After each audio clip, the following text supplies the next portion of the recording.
ಅದು ಮೇಲ್ಗಡೆ ತೋಟದು ನಮಗೆ ಪಾಲ್ ಮಾಡಬೇಕು. ಅಪ್ಪ ಅವತ್ತು ಆಕ್ಸಿಡೆಂಟ್ ಆಗಿ ಮಲಗಿದ್ದಾಗ ನಾವೇ ನೋಡಿಕೊಂಡದಲ್ವಾ. ಮತ್ತೆ ನಳಿನಿಯ ಗಂಡ ಫಾರಿನಲ್ಲಿರುದಲ್ವಾ. ಮತ್ತೆ ಇವರು ಸಹ ಹೇಳ್ತಿದ್ರು ಇನ್ನು ಕೆಲಸ ಬಿಡುದು ಹಾಗೆ ಹೀಗೆ ಅಂತೆಲ್ಲ. ಮತ್ತೆ ನಿಂಗೆ ಸಹ ಪ್ರಾಯ ಆಯ್ತಲ್ಲಮ್ಮ. ನಾವಿಲ್ಲಿ ಬಂದು ಇರ್ಬೋದು. ಮತ್ತೆ ಇಷ್ಟು ಜಾಗೇನೆ ಯಾರು ನೋಡಿಕೊಳ್ಳುದು. ಆಗ್ಬೇಕು ಅಂತ ನಾವೆಂತ ಹೇಳಿಲ್ಲ. ಮತ್ತೆ ಅವಳ ಸುದ್ದಿ ತೆಗೆದ ನಂತರ ನಮಗೆ ಮಾತಾಡದಿರ್ಲಿಕ್ಕೆ ಸಾಗುದಿಲ್ಲ. ಅವರು ಫಾರಿನಲ್ಲಿ ಇದ್ರೆ ಎಂತ ಖರ್ಚು ಅಷ್ಟೇ ಉಂಟಲ್ಲ ಅಲ್ಲಿ. ಮತ್ತೆ ಇಲ್ಲಿಗೆ ಸಹ ಖರ್ಚಿಗೆ ಹಾಕಿದ್ದಾರಲ್ಲ. ಹೌದಾ, ಇದ್ರ ಪಂಪ್ ಹಾಕ್ಬೇಕಾದ್ರೆ ಇಲ್ಲಿ ಊರಲ್ಲಿದ್ದವ್ರು ಯಾರು ಕೊಡ್ಲಿಲ್ಲ, ಫಾರಿನಲ್ಲಿದ್ದವರೇ ಕಳಿಸಿಕೊಟ್ಟ ದುಡ್ಡು. ಮತ್ತೆ ಈಗ ನಿನ್ನನ್ನು ಸಿಸ್ಟರ್ ಕೂಡ ನೋಡಿಕೊಳ್ಳುದು, ಅವ್ರಿಗೆ ಸಂಬಳ ಕೊಡೋದು ನಾವಲ್ಲ. ಮನೆ ಬಂದು ನಿಂತ್ಕೊಳ್ತಾರಂತೆ.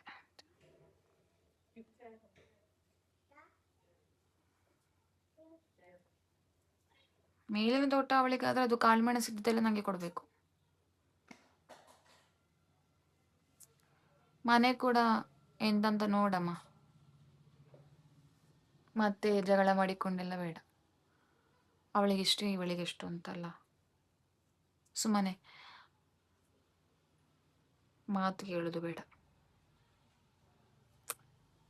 ಮಕ್ಕಳು ನಮಗೀಗ ಬೇಡ, ಫ್ರೀಡಮ್ ಬೇಕು ನಮಗೀಗ. ನಾವು ರೆಡಿ ಇಲ್ಲ ಇನ್ನು ಕೂಡ ಮಕ್ಕಳು ಮಾಡಿಕೊಳ್ಳಿಕ್ಕೆ. ಮತ್ತೆ ಬೇರೆಯವರ ವೆಚ್ಚವನ್ನೆಲ್ಲ ಮಕ್ಕಳ ಮೇಲೆ ತೆಗೆದುಕೊಂಡೆಲ್ಲ ಇರಲಿಕ್ಕೆ ನಾವು ಮೆಚೂರ್ಡ್ ಆಗಿ ಥಿಂಕ್ ಮಾಡ್ತಾ ಇದ್ದೇವೆ. ಟೈಮ್ ಉಂಟು ನಮಗೆ ಇನ್ನೂ ಸಹ.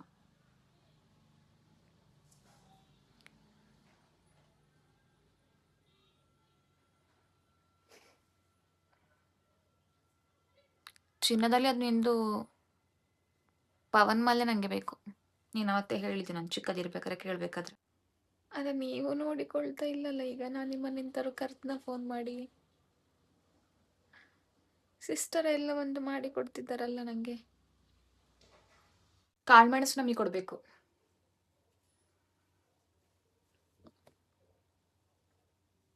ಎಲ್ಲರೂ ಕೇಳ್ತಿದ್ದಾರೆ ಮತ್ತೆ ಅವರದ್ದು ಅಣ್ಣ ತಮ್ಮಂದಿರೆಲ್ಲ ಅಂತ, ನಿಮಗೆ ಪಾಲಾಗ್ಲಿಲ್ವಾ ಅಂತ. ಇನ್ನು ಇಲ್ಲಿಯೇ ಹೇಗೆ ಇಷ್ಟು ದಿವಸ ಅಂತ.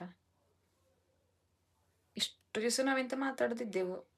ಈಗ ಇವಳೆ ಸುದ್ದಿ ತೆಗಿಬೇಕಾದ್ರೆ ನಾವು ಸಹ ಸೈಲೆಂಟ್ ಆಗಿರೋದು ಹೇಗೆ.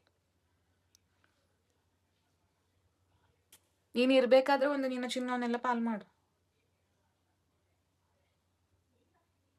ಮತ್ತೆ ನನಗೆ ಮದುವೆ ಟೈಮಲ್ಲಿ ನೀವು ಕಮ್ಮಿ ಕೊಟ್ಟದಲ್ವಾ. ನನಗೆ 2 ಹೆಣ್ಣು ಮಕ್ಕಳು ಸಹ. ನಿಮಗೆ ಗೊತ್ತುಂಟಲ್ಲ ಹೆಣ್ಣು ಮಕ್ಕಳನ್ನು ಸಾಕಿ ಎಷ್ಟು ಕಷ್ಟ ಉಂಟಂತ.